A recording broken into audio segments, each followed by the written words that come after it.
me myself, I wasn't the type of person that said the word God right away. I Right. would just be nice to them, show them some love.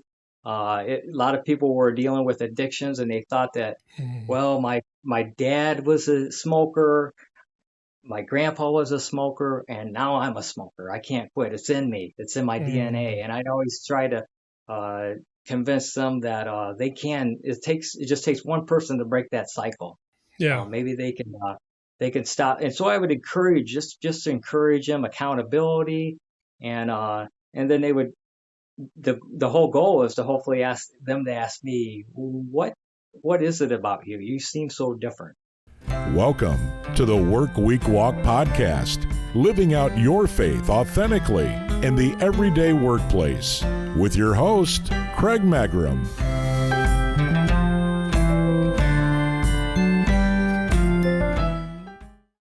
Welcome to the Work Week Walk podcast. This podcast is all about living our faith in Jesus out in the everyday workplace, in our jobs, in the marketplace.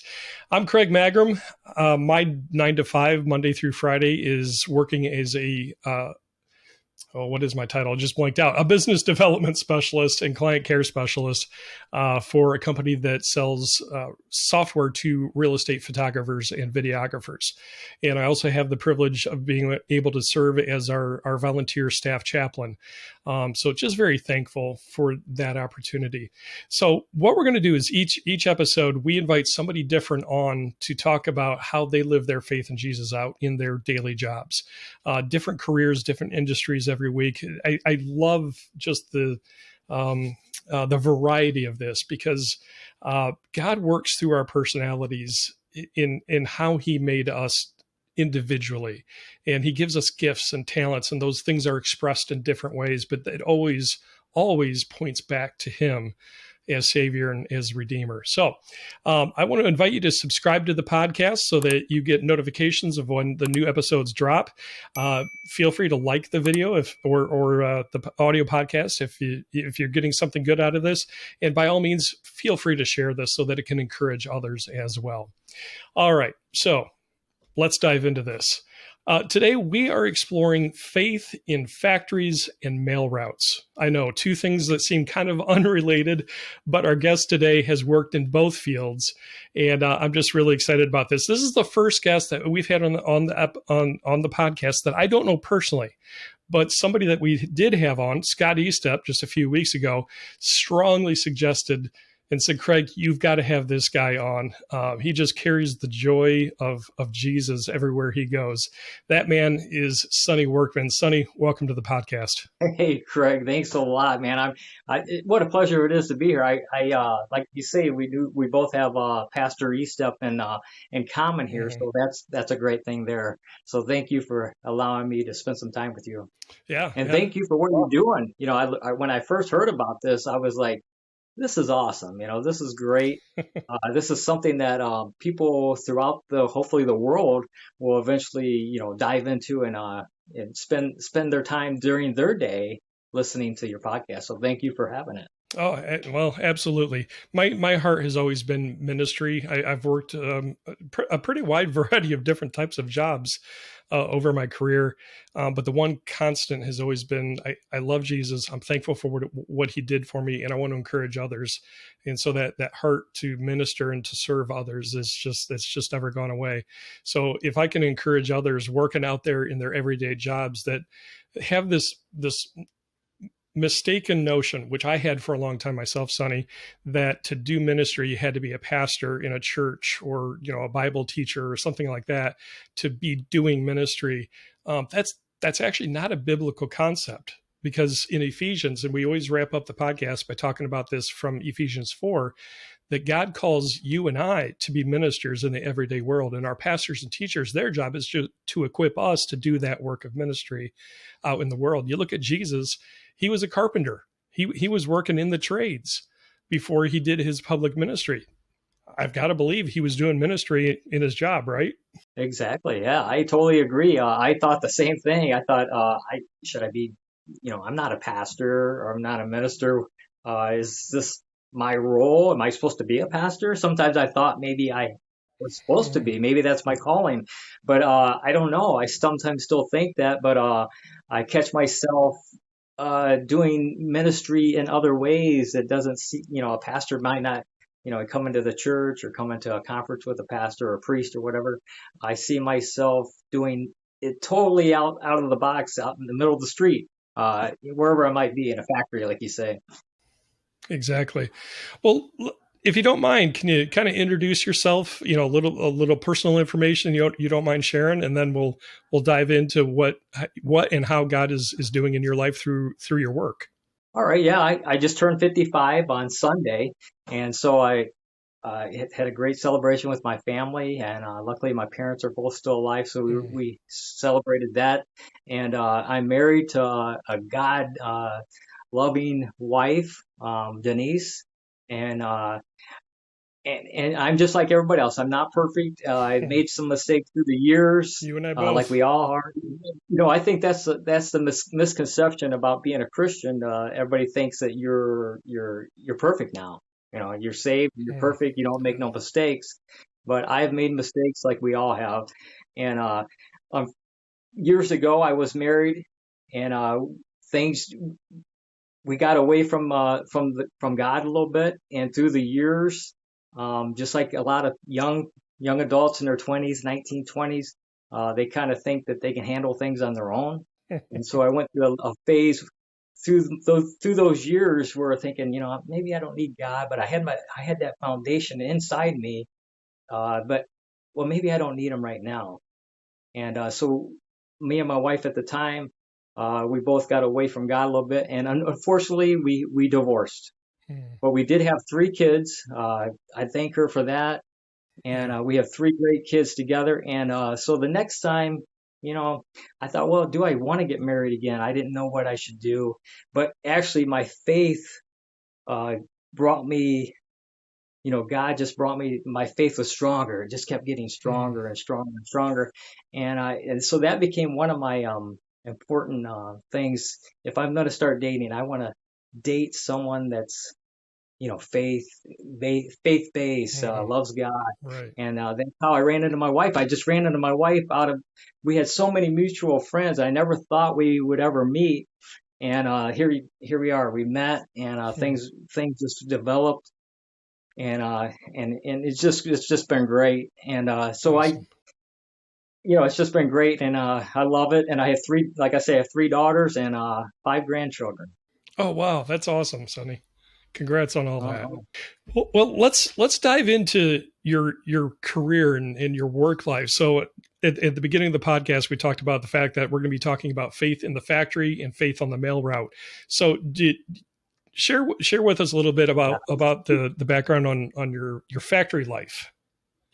yes, right out of high school, I graduated in Clyde High School in 1986, and Whirlpool, the big Whirlpool plant here in Clyde, at one time it was the world's largest. I don't know if it still is, but I know it's the largest one in America. You're talking 4,000 people in there. It's like a little Wow. city, especially when Wow. the town itself is like 6,600, and so Oh, there's really? 4,000 people in there. Yeah, and they're pumping out 20 to 22,000 washing machines every day. And Wow. so where do these all go? So anyway, so we were setting in my senior year. Whirlpool used to come and do applications for us at lunchtime, and that was back then. Everybody was either going to college, the military, or Whirlpool. And Whirlpool was so hard to get into, so you usually had to have somebody in your family. My dad was there at the time, and so that's where I went. I went right 2 weeks after high school. I went to Whirlpool and just started doing assembly work, and did that for many years. And there came to a point in my life where I thought, I think I'm better than shooting these screws. But while I'm shooting these screws in the back of the washer, I'm just going to be the best shoe screwder I could be. And so that was my Whirlpool career there, and I ended up staying there for just shy of 30 years. Wow. 30 jobs. And during that time, I also coached high school cross country and track Okay. for 24 years That's awesome. during those 30 years. Yeah. Very cool. So in your time in that factory setting, and I have a little bit of experience in factories myself. When I was in college, I worked at a limestone factory for a couple of summers, 3 summers. And maybe you and I can commiserate a little bit on this, but I found a factory could be a very challenging place to work. Some hard personalities that you run into. What were the challenges that you ran into in factory life? Well, in the factory life, you got everybody there. You got it's such a diverse place where people are coming from miles away, and you're meeting in one spot. Hmm. And for 8 to 10 hours, you're together. Sometimes you're 2, 3 feet away from someone. You're stuck Hmm. working with them for 8 hours, and you might rotate. But it's just, some believe in God, some do not believe in God. Some think it's some fantasy that, oh, we can't see him. There's a lot of discussions. When I first started, one of the older people told me there's two things we can't talk about while you're in the factory: religion and politics. And so that was like something that stuck with me through the years. And so it's kind of like 1 Corinthians 16:13.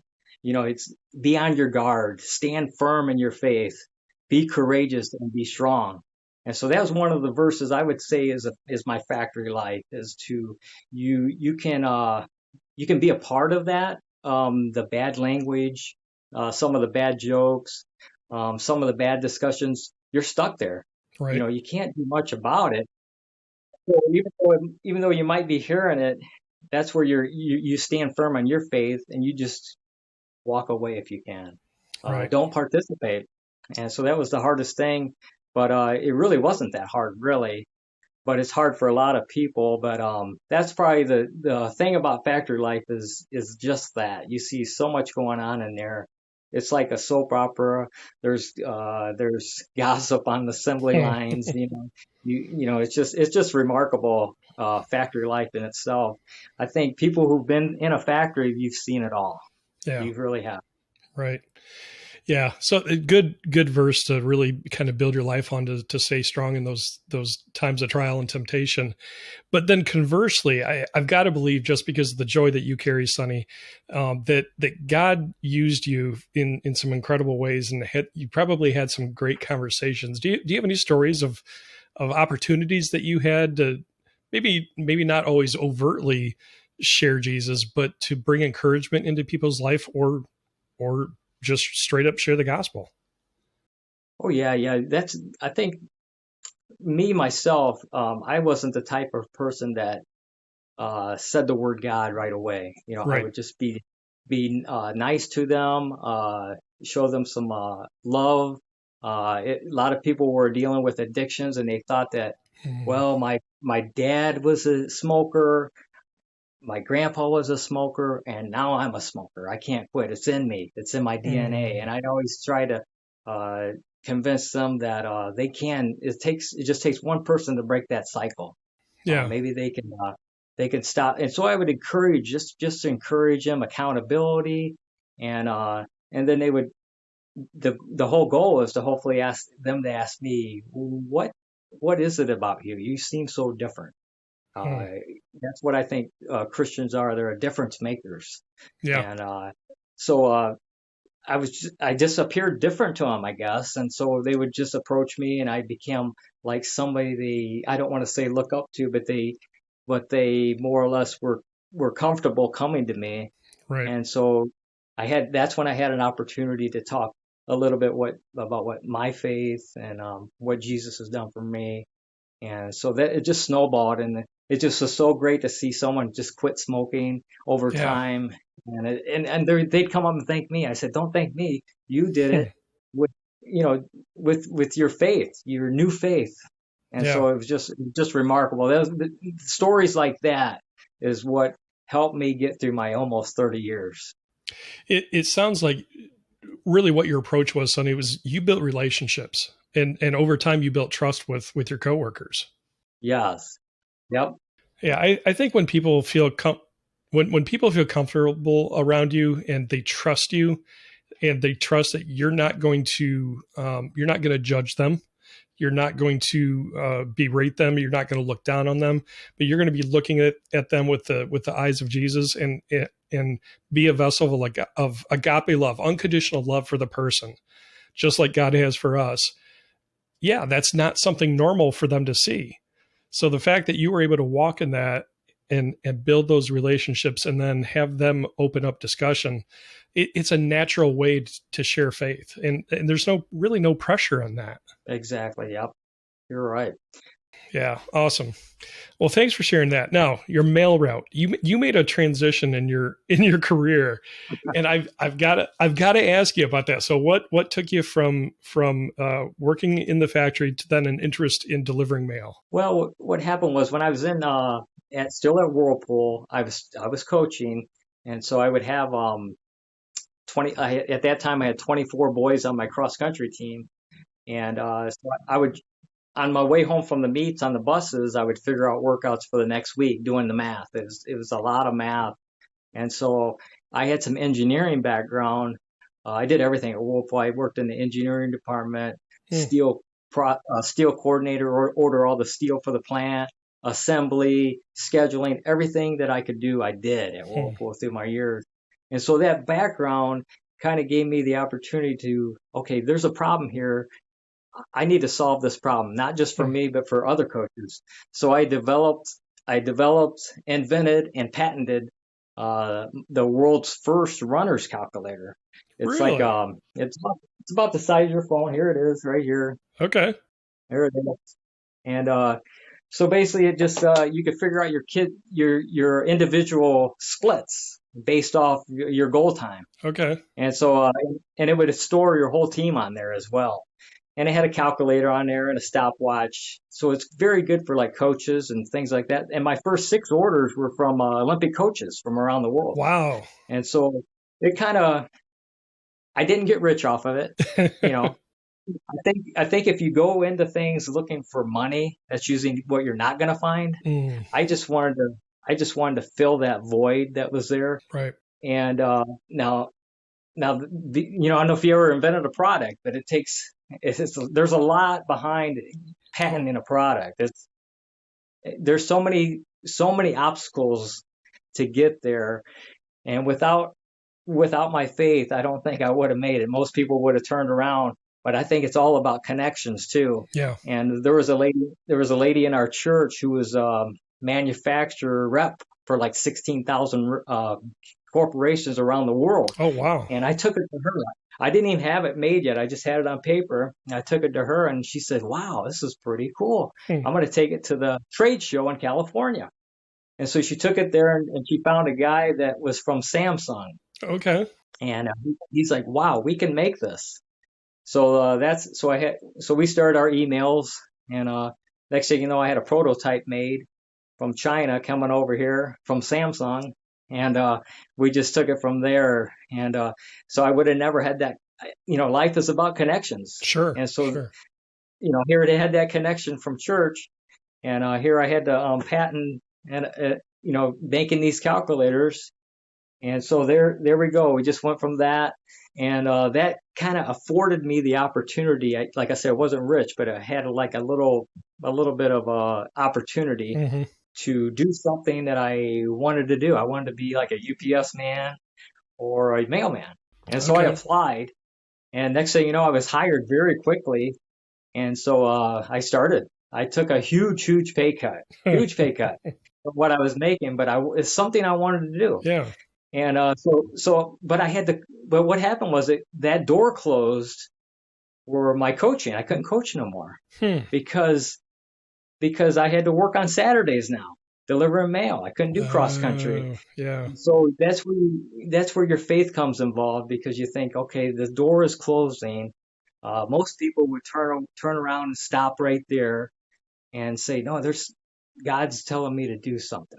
Something's happening for a reason. Right. And I really believe things happen for a reason, especially when God's behind it. And so it closed that door. I was done with coaching after 24 years. And I really missed it. Wow. And here I am out delivering mail all by myself. It's like, oh my gosh, I'm so used to talking to people in my department. I had 57 people in my department. Every day I talked to them. and all of a sudden I'm talking to no one. Yeah. It was very surreal, Huh. and I kept thinking, what's going on? And I always believe that I'm put in places for a reason. Right. I'm here for a reason. What is it? What is it, God?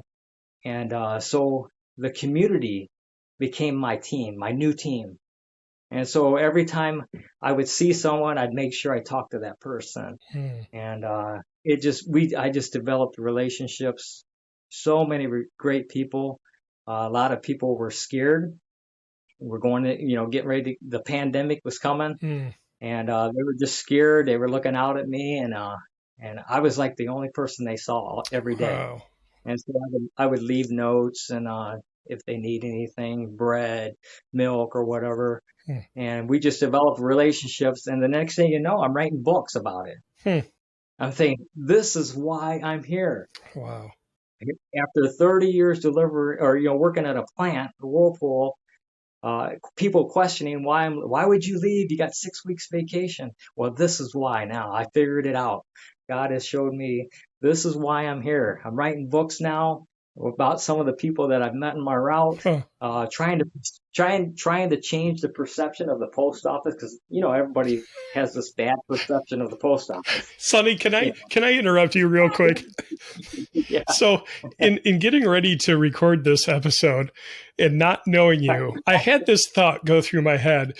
Okay, mailmen have a reputation from years past. And do I go there? Do I ask Sonny, okay, how do you live so different than the stereotypical mailman we have in our heads? Because you are not an angry mailman. You are a very happy, joy-filled mailman. So thank you for opening that door for me. I had to walk through it. That is funny because, like I say, when I worked at Whirlpool, I talked to everyone on my team every day. Uh-huh.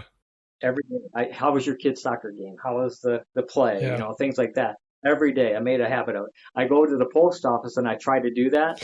I talk to the workers, and the next thing you know, they're calling me on the radio over the loudspeaker. Sonny, get back to your case. That's your desk. They didn't want none of that going on at the post office. And so I just kept doing it. I kept doing it day after day, day after day. Sonny, go back to your case. Sonny, go back to your case. And one day I was buying some stamps for my customer. Mm-hmm. I went up to the clerk's desk and I bought some stamps, and one of the people in the management come up to me and say, what are you doing up here? I'm saying, I'm getting some stamps for my customer. And they asked me, do you ever not smile? And I said, I'm not going to let this place, this job, or anybody in here steal my joy. So yeah, you're always going to see me smiling. That's so awesome. It was different. It was different because people, like you say, in the post office are a different breed. It all depends on how long they've been there and the things they've gone through. I could see why, being in there, I could see why, really? They say post, but it's a different environment. Yeah. The factory life is a different environment, and the postal life is a different environment. There's so much good people there. Yeah. But sometimes the systems that were behind the people, sometimes I think need to be tweaked. No matter if it's in a factory or any government system. Sure. There's a lot of difference. So, but there is some good people. We have a lot of good carriers out there, and they're just doing the best they can. Yeah, that's awesome. Let me dive back and rewind a little bit, because you've described two environments where there can be some hard personalities, and you're living very differently than a lot of the people around you. The joy that you carry, Sonny, obviously you're a believer in Jesus. You follow Him, and you have at least a church background. It sounds like you grew up in the church, but not everybody that goes to a church or even calls themselves Christian walks in the joy of the Lord, which is their strength. Usually that comes out of some sort of experience. Do you mind kind of sharing where this joy came from, how God developed that in you, what kind of experience you had with Him?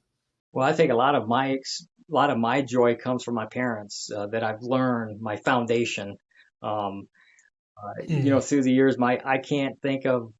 I have to literally think of some times that my parents were yelling or or Oh, anything wow. bad or throwing things or anything. Unfortunately, a lot of family, a lot Yeah. of kids growing up now have that, or people our age had that. Hmm. And I think a lot of what comes from me is a reflection of what I've learned from my parents.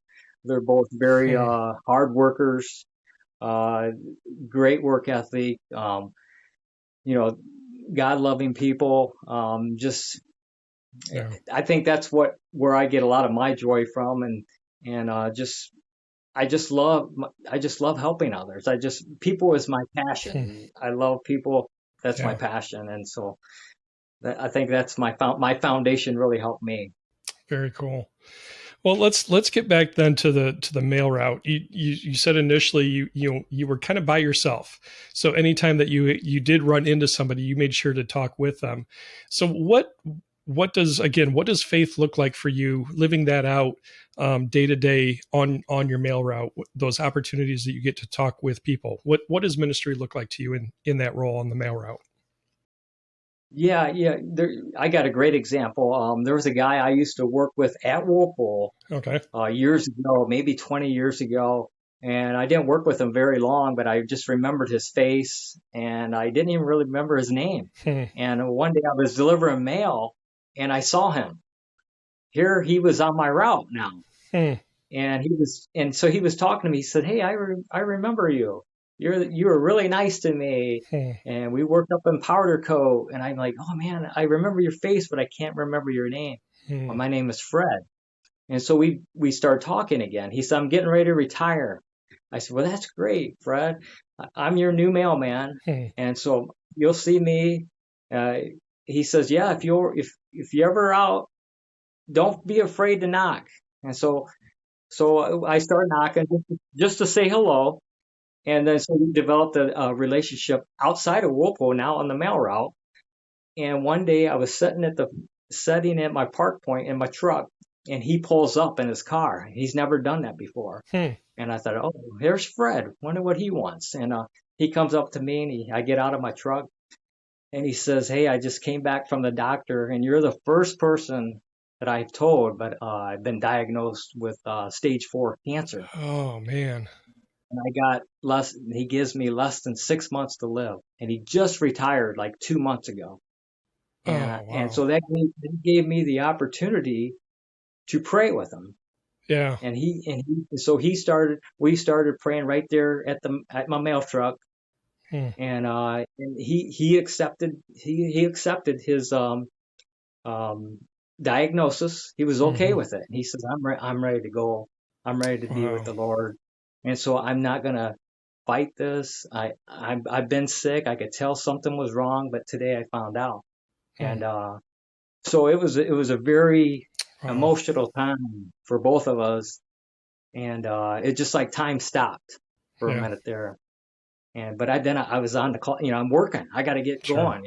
Yep. And so that was a great talk we had, and so we talked a couple more times. I'd see him out mowing the yard and Hmm. wave, and then things like that. And right before my book came out, I got to show him a picture of him and me in the book Hmm. because we took a picture that day. That day I took a picture, like people call it a selfie, Hmm. but I call it an ussie because it's more than one person, Right. an ussie. And so we took an ussie that day, and I had that picture put in the book, uh, and so I got to show him that picture, so he knew that he was going to be in the book. But 3 days later, he passed away, so Oh he never wow. got to see the book. But so that's one of the stories that hit me the most is Yeah. Fred. And so you never know what's going to happen out there. Yeah. You Yeah. never do. Yeah. It's one of those things where you need to be ready in season, out of season. Yeah, because God will Hmm. send people across your path for you to minister to, and just to have His word deeply enough in your life that you can then minister to that person that's going through that challenging time. And your obedience in that, Sonny, because you didn't have to offer to pray, and a lot of Christians wouldn't because they're fearful, they're scared of what to say.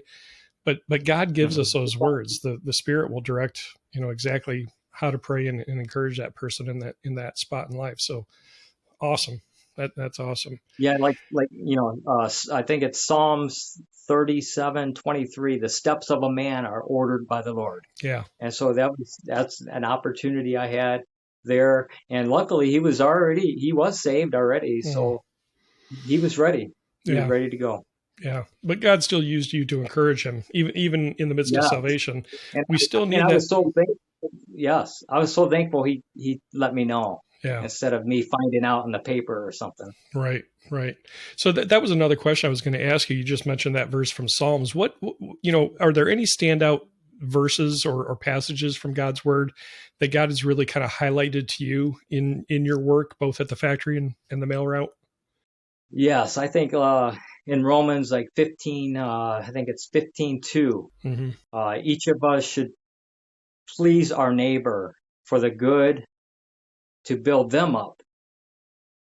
That's one of the verses I think is, so I'm always trying to build them up using that, through that verse. It's not all about me. I need to build them up too, Right. and make them understand what's available for them, and how much power, there's so much power resides in all of us through God. Yeah. Yeah. Good word. Good word. Well, Sonny, one other thing I wanted to ask you about, obviously you mentioned with the mail route that the community is your team now. Yeah. and I've heard about this Sonny in the 4-9. We see that on your t-shirt now. Can you tell us a little bit about that and how God's using you in this role, even if it's not an overtly Christian thing that you're doing? Tell us about Sonny in the 419.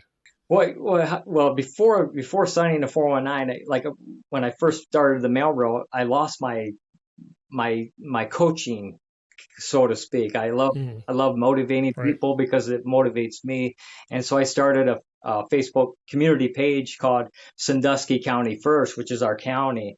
There's about 10,000 members in there, and Wow. I was just getting tired of the negative perspective of our area. Everything on Facebook is somebody's arguing, and something. And so I wanted to bring a different perspective of our area. And so that's why I started the page. And I would go around businesses and uplift a small businessman, try to find a story, somebody out there that was doing some good work, mowing yards for free or whatever, and bring and shine some light on it. And so, yeah. And people don't like people. People are so funny. People will always disappoint us. That's a given. And so I would get messages all the time. I kid you not. And they would say, "How can you be so positive? There's got to, there's a negative on a battery. How can you be so positive all the time?" They would send me messages, and I'm like, "Well, a battery does have a positive and a negative, but you can remain the negative. I'll be the positive."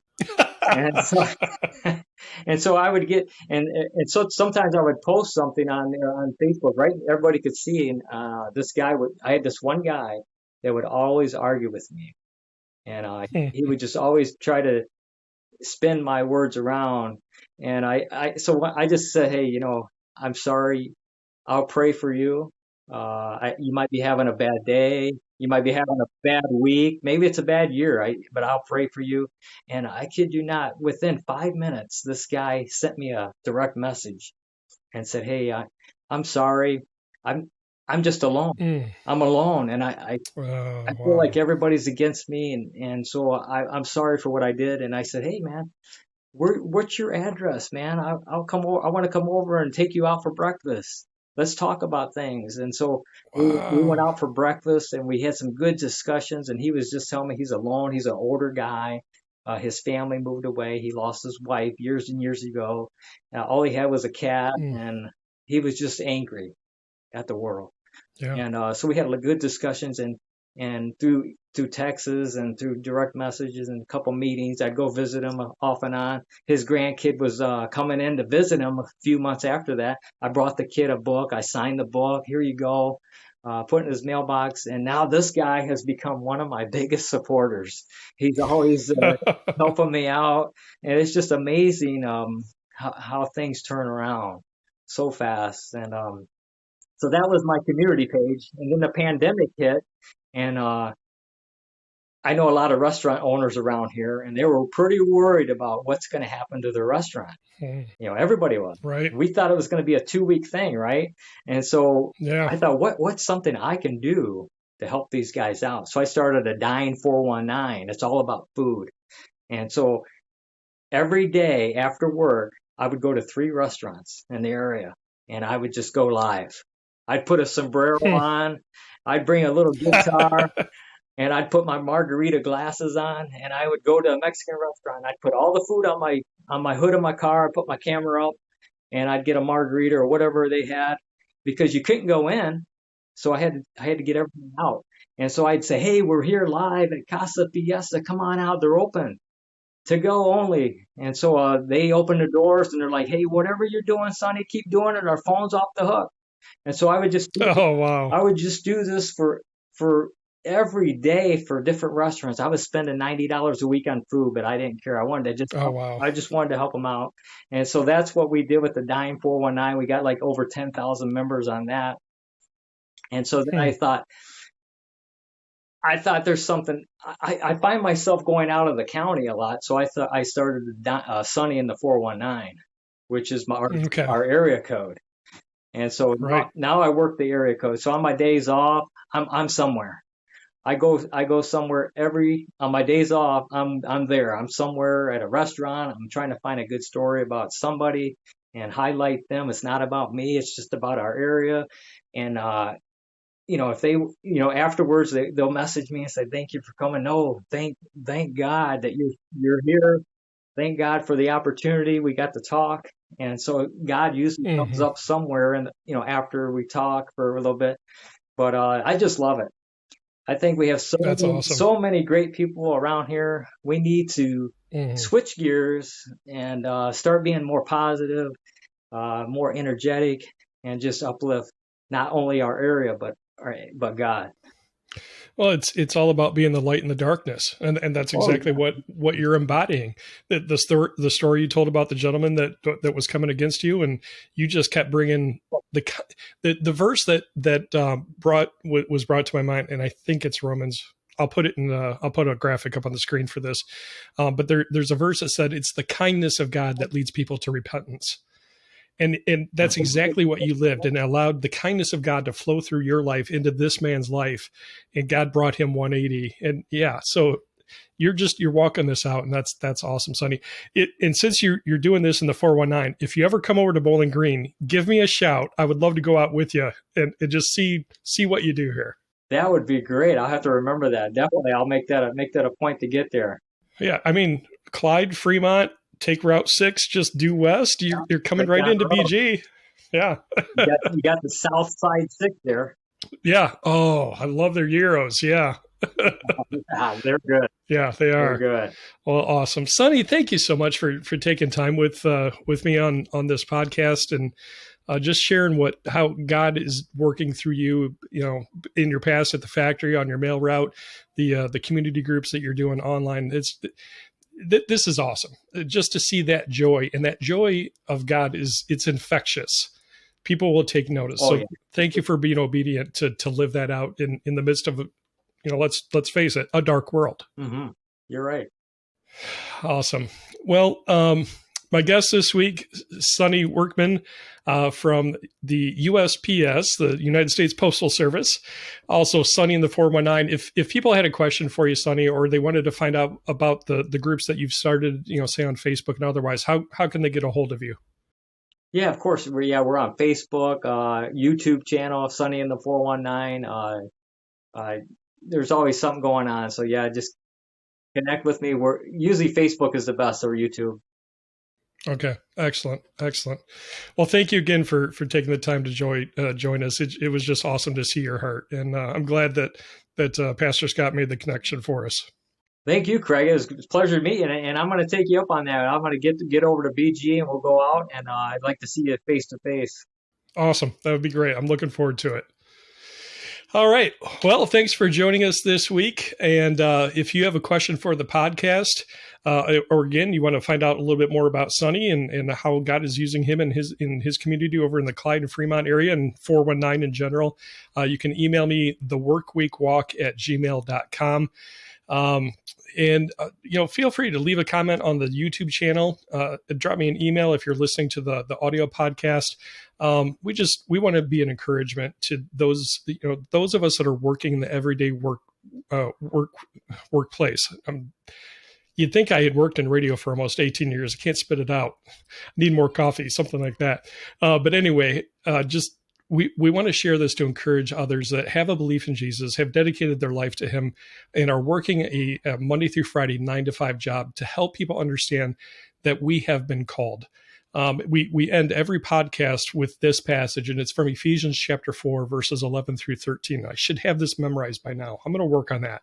But here's what that passage says. It says this: "Now these are the gifts Christ gave to the church, the apostles, the prophets, the evangelists, and the pastors and teachers. Their responsibility is to equip God's people to do his work and build up the church, the body of Christ.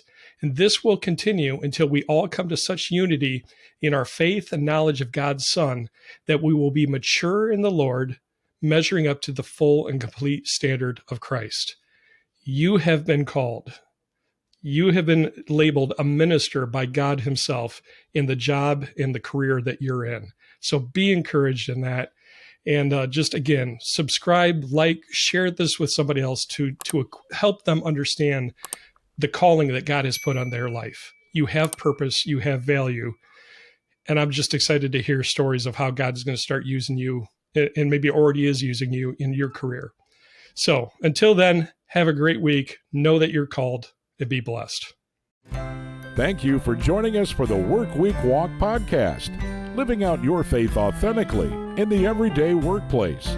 We're praying you have a great week at work, living out your faith in Jesus in an authentic way that transforms the atmosphere around you.